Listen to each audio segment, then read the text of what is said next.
This is WEBurlesque.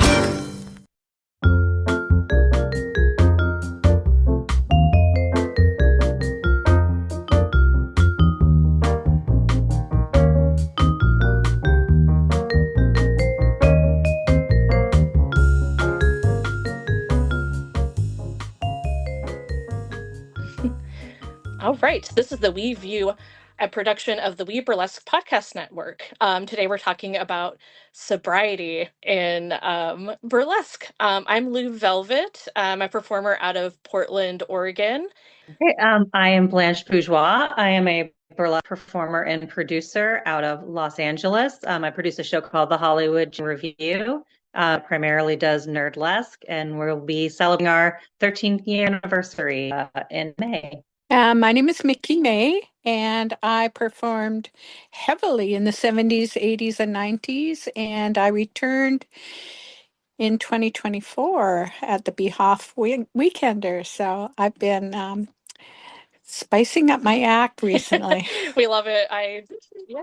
Oh, San Diego. Nice. In San Diego, yeah. Hi everyone, my name is Deja Louv and I've been doing burlesque or in the burlesque scene for about 12 years now, I think. And I've been sober for 17. So yeah, so I was actually sober when I found burlesque. And so I didn't know how that world would go together because of the history of stripping and how correlated that was with the bar scene and alcohol sales and everything being involved with nightlife. So I was actually not so much worried, but curious to see how the world would roll, but I knew that I had to do burlesque. So it's been really interesting to find my people along the way, or to learn how many people are sober, or just never started drinking at all, or just it's not something people do all the time, which was fascinating to me. So yeah, it's been really cool in that regard. Burlesque gave me a through line of something to lean back to with creating and being artistic with my thoughts and, you know, the racing mind or the boredom or the need for the high and whatnot, which for me alcohol was my big go-to, but still it was the stimulation that I got out of creating acts and putting them on the stage, and how good it felt to be on stage was something that helped keep me going. Well, glad to have you here. Yeah, and I've been a performer for about 10 years, so I feel like we have a lot of experience in this scene and navigating that. So with how long you've been performing, what made you decide to pursue sobriety, and was there anything like part of burlesque that kind of drove you towards that? I got clean and sober my first time in 1986. And there were times when people said to me, "You've got a problem with your drinking, or you're going to have a problem with your drinking." And I said, "Okay, I'll deal with it when I have to." And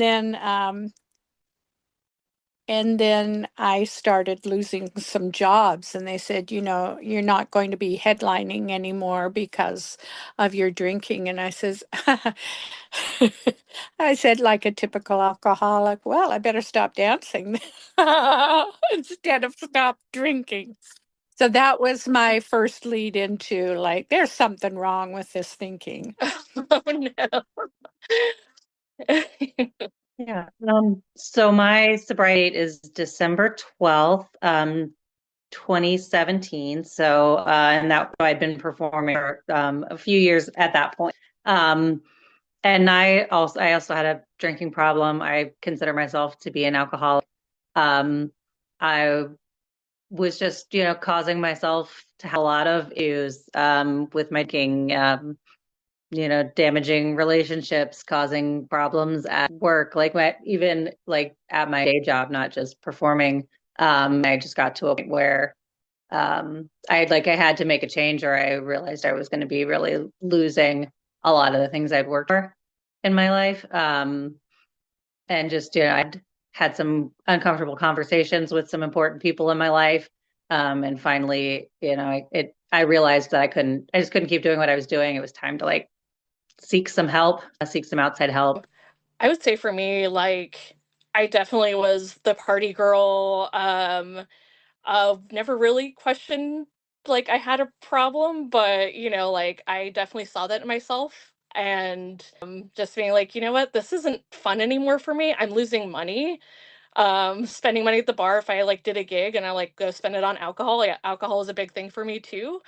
I'm like, that was all my money. And then just feeling terrible the next day and just being like, what did I actually say to people? So it was definitely like mentally, I was like, I need to stop doing this because I don't remember things I did. And that's not a good feeling.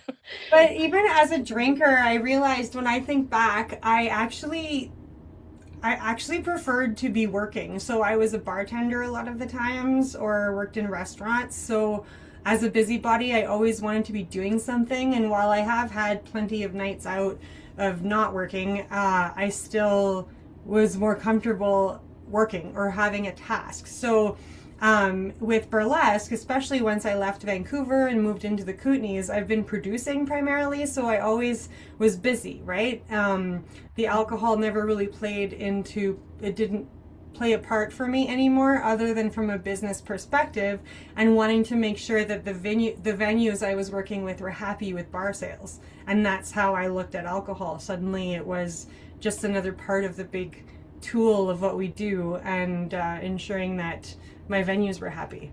When you mentioned like support, like some support systems and stuff, what are some support systems you've had like in events, either through fellow performers, friends, a 12-step program, if that's what you did, or like certain behaviors? I did join a 12-step program. I'm still in a 12-step program. I still go to meetings every week. I went to a meeting earlier today. That's been an important part of my recovery. And I think like for me that was important because when I was, when I was drinking, I was caught up in my disease, whatever. I really felt like the problems I was having were like very unique and kind of like, like not just that I was like it was different than everybody else. Like my problems were like not like just not like anybody else. It made me like, and then I think with that feeling, there was just a sense of hopelessness that like I wouldn't be able to, fix things.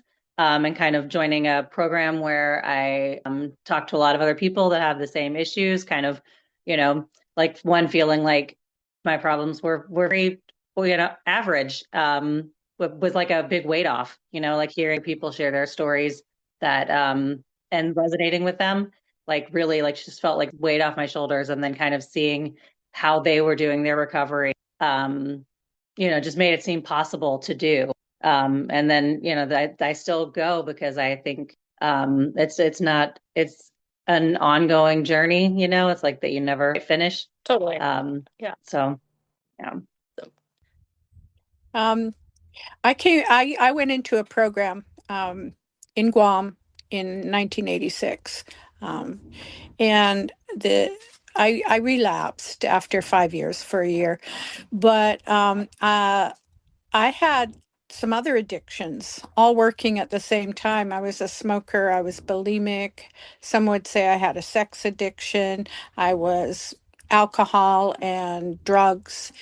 And so each of those have their own lifespan in my story and stop date in my story. But I've gotten sobriety from all of them into my 20s now. So I've got a good deal of sobriety from all of them at this point.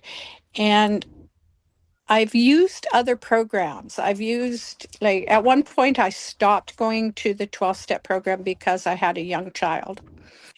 And the meetings, I didn't want him listening to what goes on at meetings. So I took a 10-year break from the 12-step program, which I don't recommend if you're a 12-stepper, but it was okay for me because I went to some psychiatry. I went to some mental health facilities. I went to religion for a little while. cognitive therapy. And I totally agree with Blanche. Speaking with somebody who's been through something similar is so important so that you don't feel like you're a freak. Totally. Yeah, for me, I'm like, I didn't do the 12-step thing. And again, it was like my own thing of like, I don't have a problem. And recognizing that in myself, I decided to quit drinking on my own and met my partner who is sober and has been sober for a long time. So he really showed me that it is possible to be a sober person and still kind of be the life of the party, without alcohol or drugs, and really supporting me in that journey, and also talking to fellow sober performers too. There's a couple of us, or more than a couple, but like having that connection, like, oh, you're not drinking or using drugs, and it was kind of nice connecting that way of like, yeah, like Mickey was saying, like, I don't feel like I'm such a freak for not drinking when I'm at a gig, um, which is always really nice to connect with people that way instead of drinking. um, so with that, we're in a space, mostly I know in Portland, a lot of our shows are at bars and at places that sell alcohol. So how do y'all kind of maneuver that and like in that space? Well, for a long time in Vancouver, I actually had a lot of sober friends, and something that really helped me a lot was actually ayahuasca. It really helped me to stay on the sober path more than AA meetings, and I never truly understood why until recently, after a breakup from a 10-year relationship and recognizing patterns and not liking myself anymore and not recognizing myself anymore. I was like, something's just not right. Like, there were too many bad things that started happening in that relationship on a psychological level that not long after I discovered that there were Al-Anon meetings in the town that I live in. So I started going to Al-Anon meetings and looking into CODA, the Codependence Anonymous, and those two are the things that have been helping me primarily now, that I wish I would have discovered so long ago, but obviously things happen as they're meant to, and I'm so grateful for the Al-Anon meetings and my CODA readings, because I remember being in my early 20s and saying, I wish there was a book that could tell me how to function in life, because I don't seem to think like anybody else. And I didn't understand it. I didn't understand why I felt something was missing. I'm like, what is wrong with me? Other people seem to get it, or they have this understanding of themselves or of life that just wasn't clicking for me. And it turns out that Al-Anon has that book. So, yeah.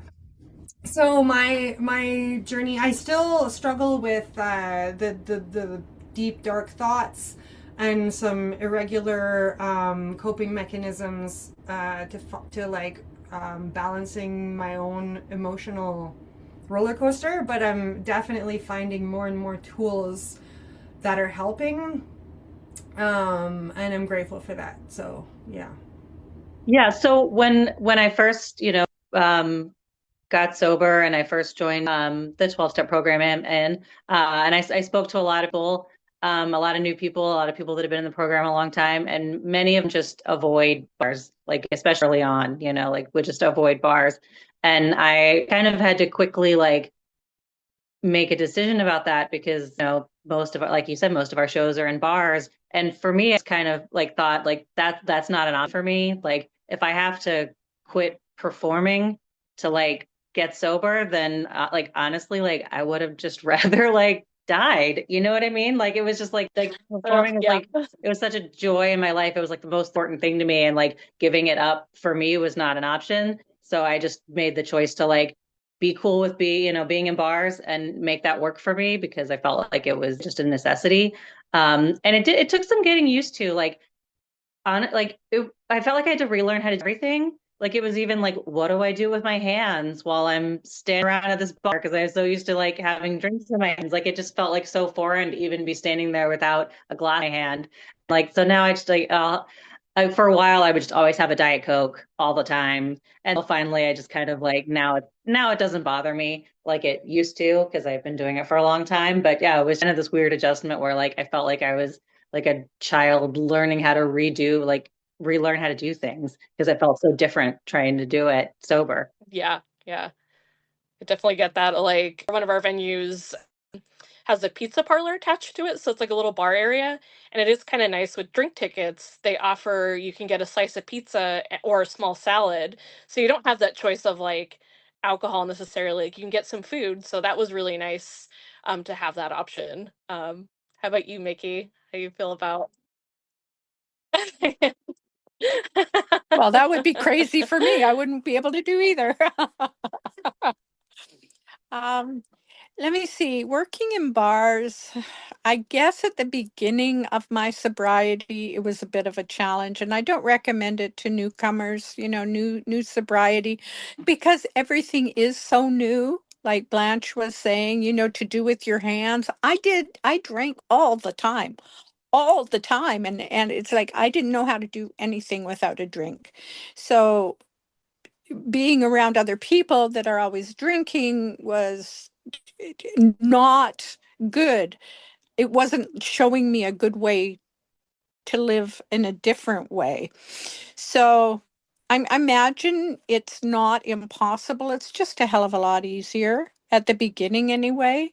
And then, a little bit of age on top of it. It's like, do what you want. I know what I'm doing.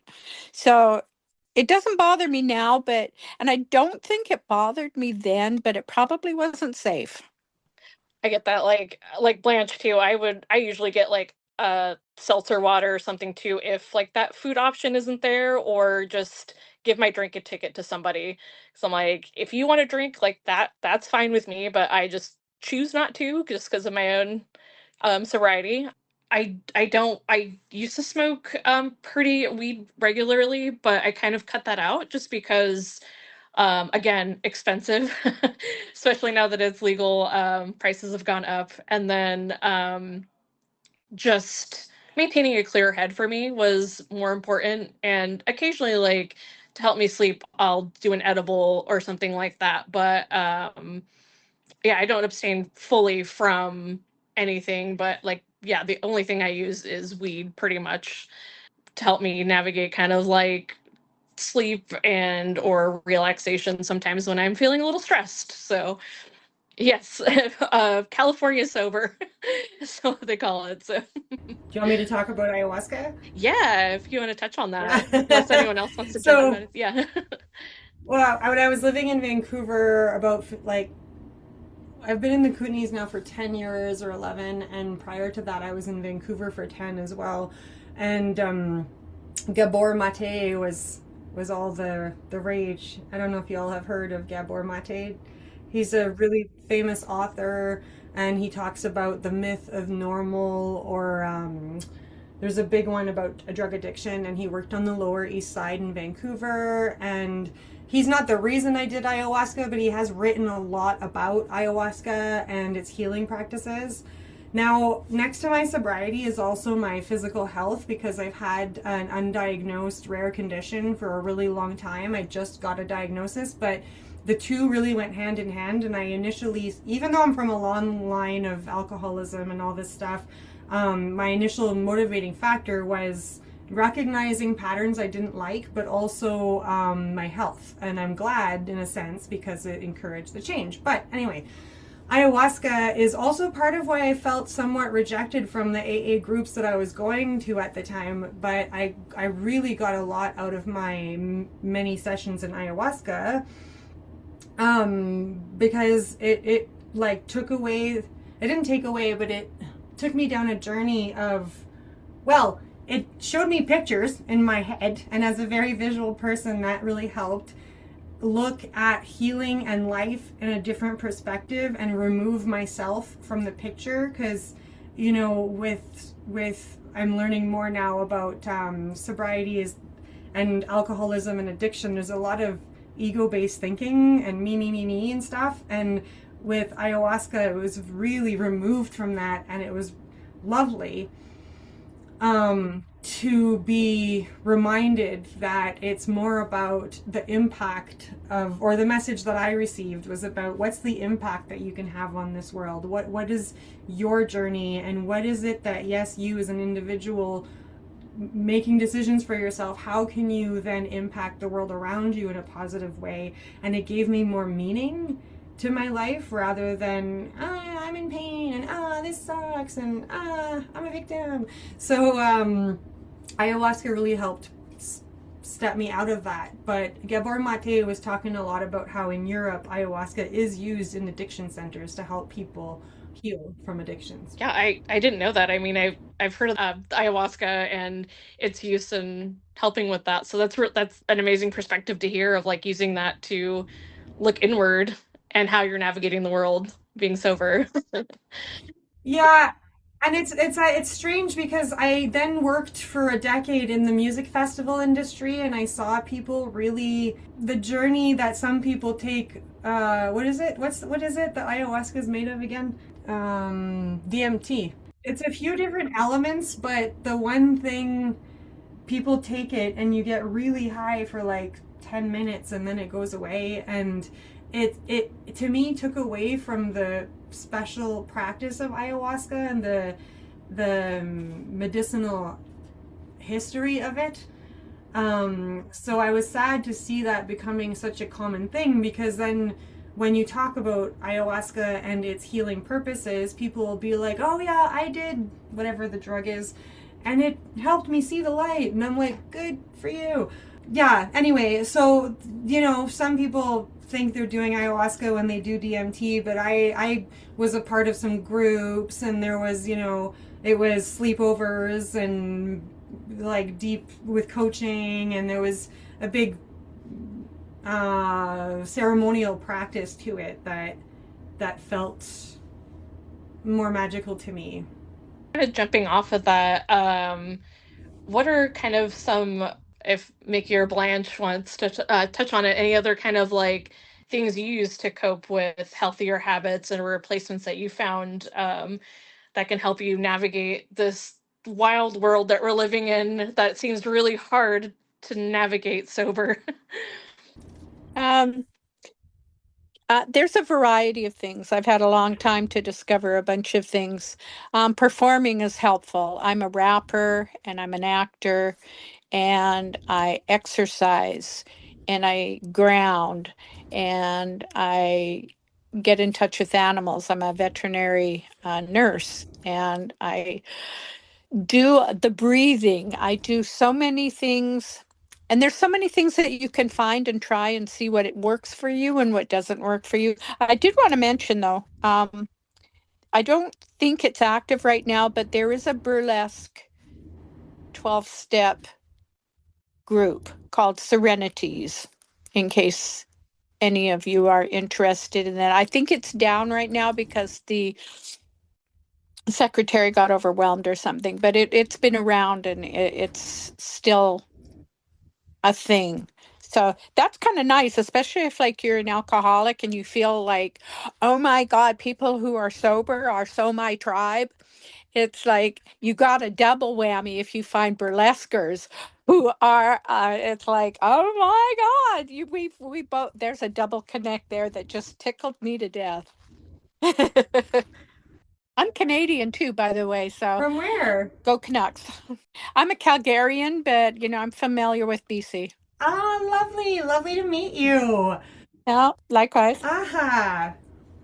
Go ahead, Blanche. Yeah. Things I like to do, when I need to center myself, like one, like music. I love listening to music. Like that's one of the primary things I love about performing, even is just like being able to like create something to like a piece of music I love. I also like got really into fitnessy stuff when I got sober. And I like my pandemic hobby was learning aerial. I started doing pole and like lollipop and lyra. And so like, when I'm like practicing or just like spending time like doing that, it really just like takes me out of myself.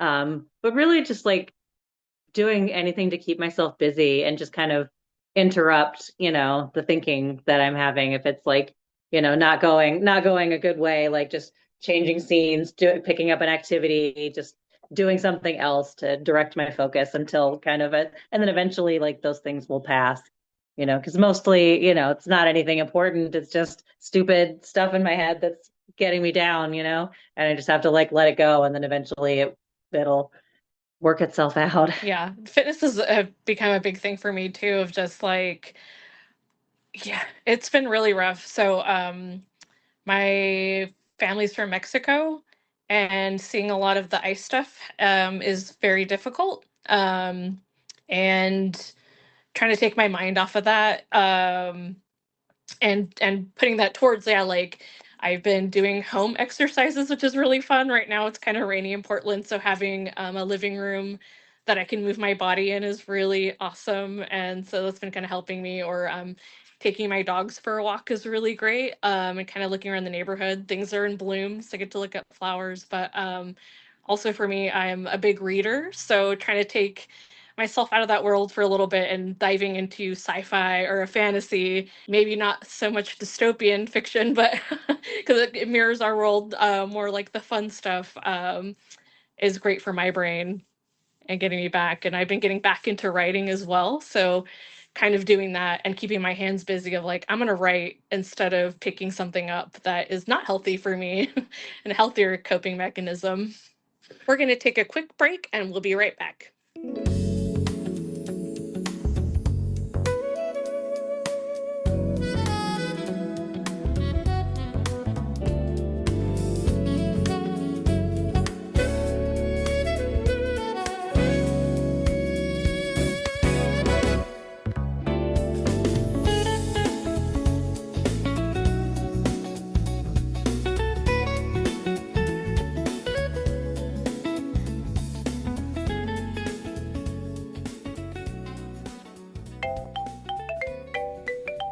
Hi, I'm Jen Ponton.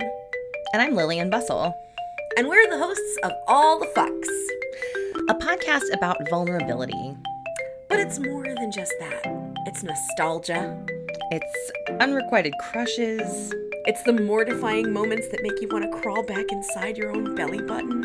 Ooh, and somehow it's sometimes about pelicans. A pelican allegory, if you will. Oh, I will. So if your heart has ever felt like a skinned knee, oh, you'll fit right in as one of our fuck buddies. All the Fucks. A storytelling podcast wherever you listen.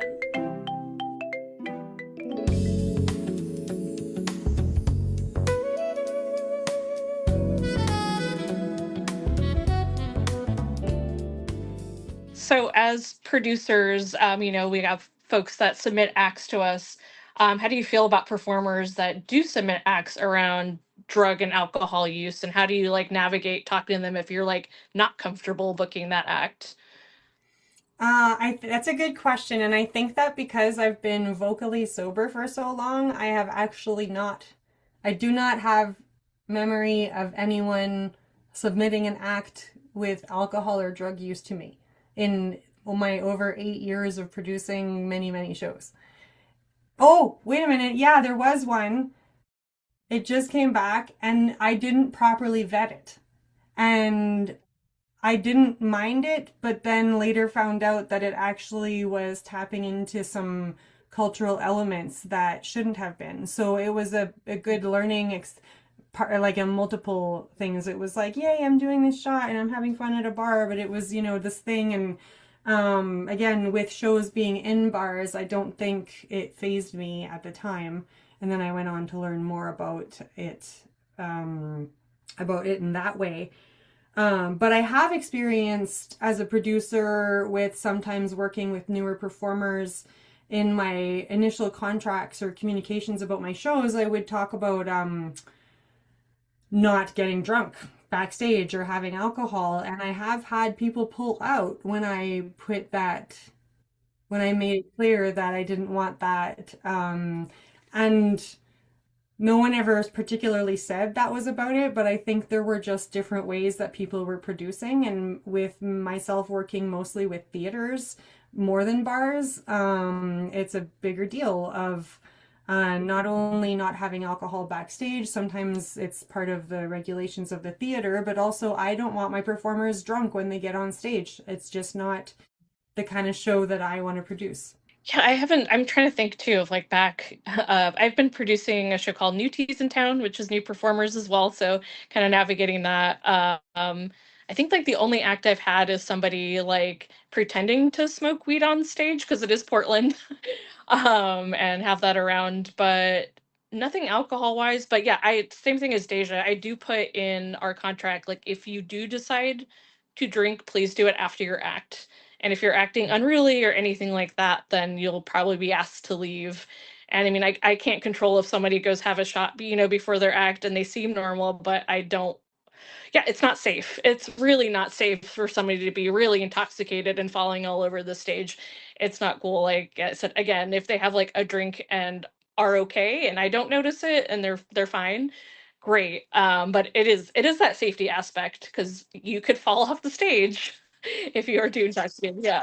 Safety, but it's also not fun to watch either. Yeah, Like no. the days of the drugged out rock and roller are not like, just not a thing anymore. I did actually also just remember that my Babadook act has, I'm like pretending to smoke a joint in it, and what I liked about it is that it's so outside of me, and I was trying to poke fun at depression, and it was like so.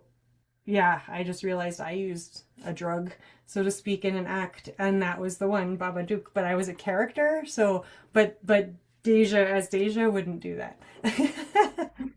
I don't really get a lot of submissions, I think, with that sort of thing because I primarily do nerdlesque. I mean, if it was something that was, central to the character that was being portrayed, then and it worked with, was done tastefully, like I think it would be fine with it. But it's not something that comes up as much in my show.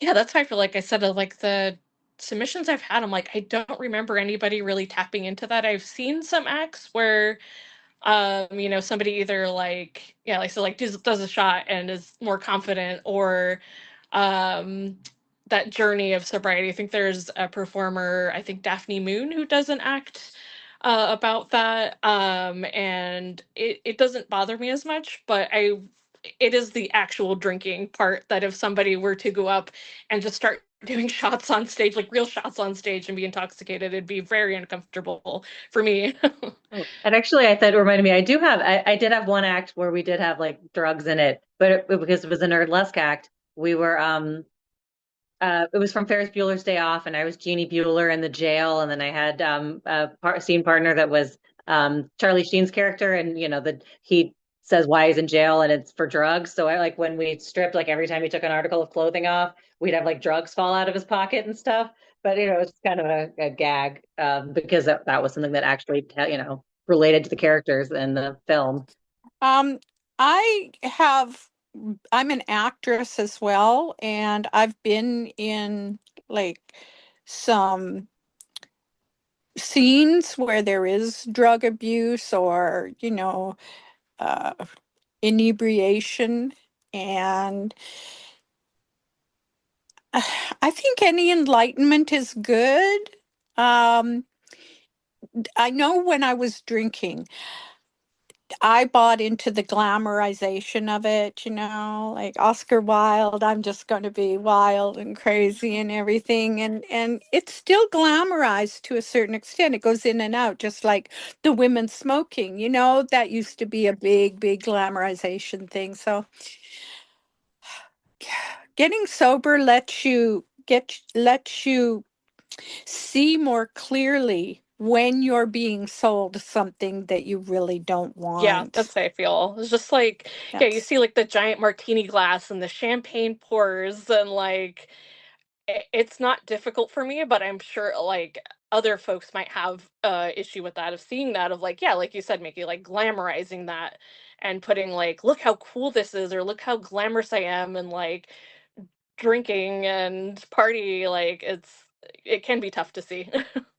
Yeah, so I mean, I don't mind seeing acts like that feature drinking or whatever because I think if people can do it and enjoy it, like great. That's great for them. I'm happy for them. But like what I don't really like is seeing acts where like they like you have to like get drunk before you strip or like that sort of thing. Because I just think I don't like that. That kind of makes me uncomfortable. Like just as I don't know, a weird consent like issue. I don't know. Like I don't think that's funny and I don't that sort of thing. But otherwise, like if other people enjoy drinking and want to do drinking themed acts, I'm glad that they enjoy them. It's just I can't enjoy them.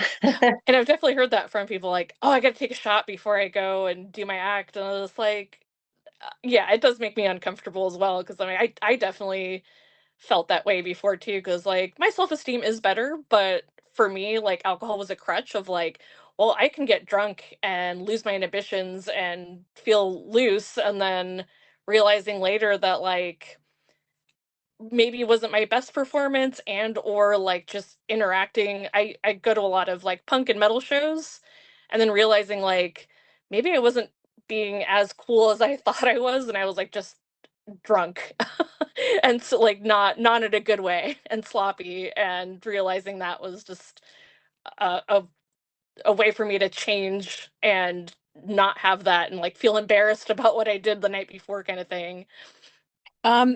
I still feel, the desire to have that quick fix sometimes, especially before a performance when those nerves. And it's like, I wish it was still available to me as it is to other people. Anybody using a substance to like calm themselves, I wish that was available to me. I just know that I can't do that anymore. I have to find other ways. The 12 steps is a really good way to investigate some of those ways, but there's other holistic avenues where you can find things. It's just I get a little bit jealous sometimes that some people have that quick, a little de-escalation, and it's like, that's not for me. And it's okay. We're all different. We all de-escalate differently. So it's fine. But I still, every once in a while, go, God, I wish. Yeah. There's a lot of like breathing exercise I've learned over the years, like for that. So helpful for me because I still get nervous performing, so using that instead of a substance is really helpful. We're gonna take a quick break and we'll be right back.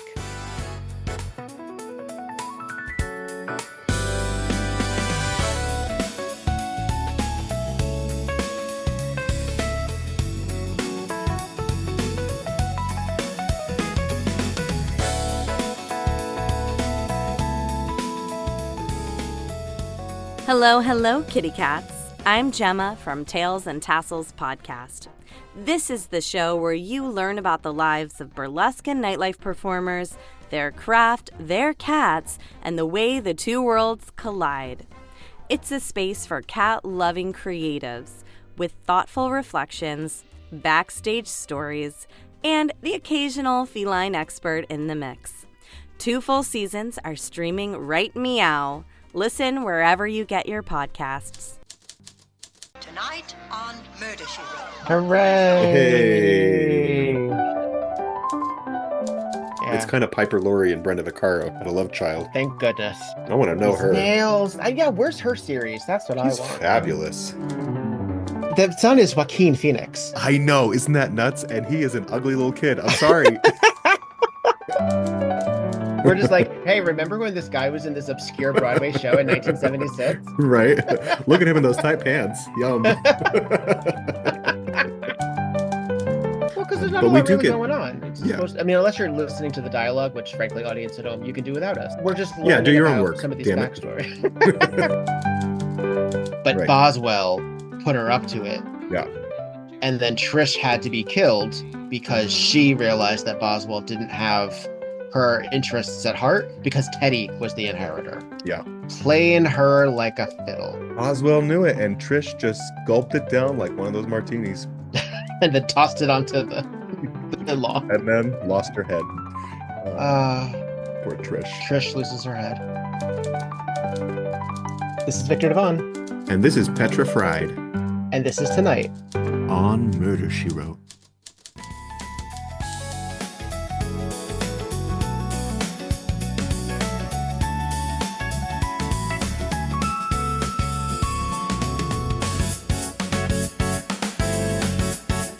So with that too, I think we kind of touched on that of like, if other performers or staff, anything like that, that drink or smoke or imbibe or whatever they have, how could they be better about interacting with you in those kind of spaces if you have anything? I mean, just like having non-alcoholic options available, like you mentioned, having like food or like making the drinks available for things like, sometimes I'll get a energy drink or whatever, like those things are helpful.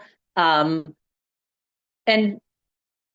just not asking a lot of questions about, why aren't you drinking or whatever. Like, I don't necessarily want to talk about that backstage, like with just anybody. Like, sometimes I think people can be a little invasive about that. I don't know. I mean, I guess other than that, like I just have to like not worry about what everyone else is doing, like just kind of like that's one of the things I do is like if people are judging me or if other people are drinking or whatever the case may be, like I just have to ignore that and like know that I'm doing the right thing for myself and just be happy with that. Yeah. That's how I feel too, of like having that non-alcoholic option is great. I was just in a show on Thursday where an audience member was very intoxicated and came up to me and started like commenting on my body, and it felt really odd, and I, obviously not in that state, so I kind of just said thank you and walked away. So that's for me of just like interacting with somebody who's very, very intoxicated. I just kind of walk away and just be like, have a good night. Because there's nothing I can really do to control that, and like for me, I'm just like, it is really uncomfortable, but they might not remember that interaction. So I just kind of take myself out of that. I'm in my own world most of the time. It's like, I don't know what other people are doing. It's not my business. And if it's not affecting me, I try not to I'm not producing, right? So it's not my responsibility. And I can look at something and just like look at it. And I think that's always been that way. I don't remember ever like being weird about somebody else's usage. It just doesn't ring a bell to me. I think I'm kind of numb to it all now. Um, having worked in the music festival world for so long, I just really, really had to get used to people being on various substances, and it's just the way it was. It's not my business how other people want to judge me or interact with me. It's up to me to decide to extricate myself or engage. So I've realized too that, and as burlesque dancers, you ladies, you know that when you get on that stage, you're open for judgment. Everybody's going to judge. There's always going to be that one person who's going to do it really badly. And there's other people that are going to do it wonderfully. There's always going to be a hater. There's always going to be love thrown at you. So that's regardless of whether alcohol is involved or not. That's just a given. The human nature runs that full spectrum. So, but again, early sobriety, it's going to affect you because you're going to be basing a lot of your feelings and actions on what you're used to. So I'm used to not being, high now. So it's like I've got a lot of I'm more time now than I had using. So that's wonderful.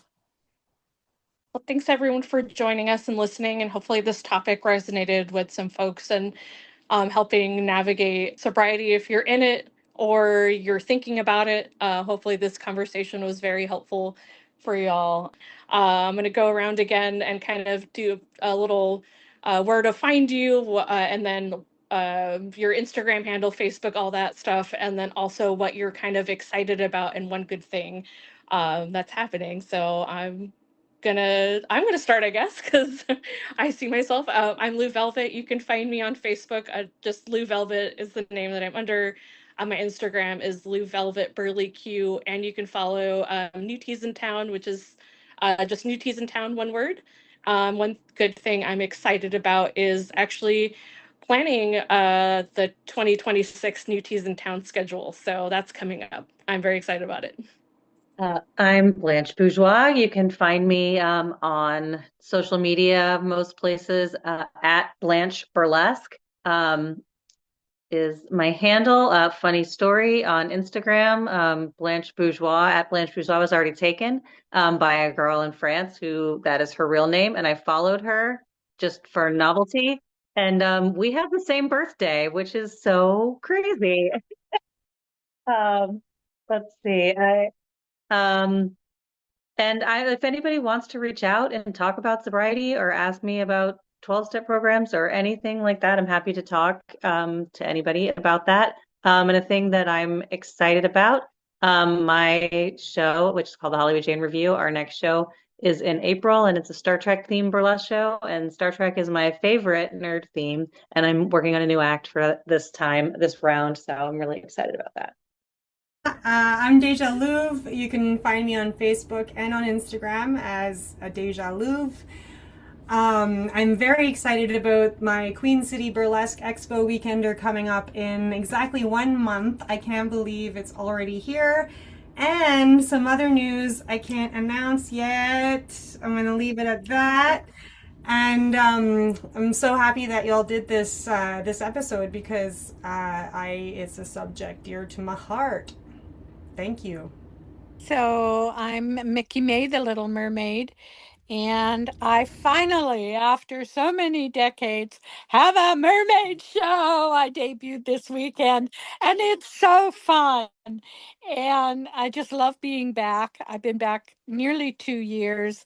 I have an Austin Powers show, I have a disco show, and I have a very traditional show. So I've got 4 shows, and I'm just thrilled to be back. Also, doubling up on what Yay. Blanche said, anybody who wants to talk, I have several addictions I've recovered from, if you speak that way, or I am recovering from. Yeah, I'd love to talk with anybody who's interested in reaching out. Awesome. Do you have any social media that people can follow you at? Yes, I'm Mickey Ferk on Facebook, and I'm Mickey_Ferk_official on Instagram. So that's a little bit difficult to find, maybe, because the last name is Faerch. So Mickey Ferk, yeah. Awesome. Great. Well, thanks everyone. And thanks to our listeners for tuning in with us today. Yay. We did it.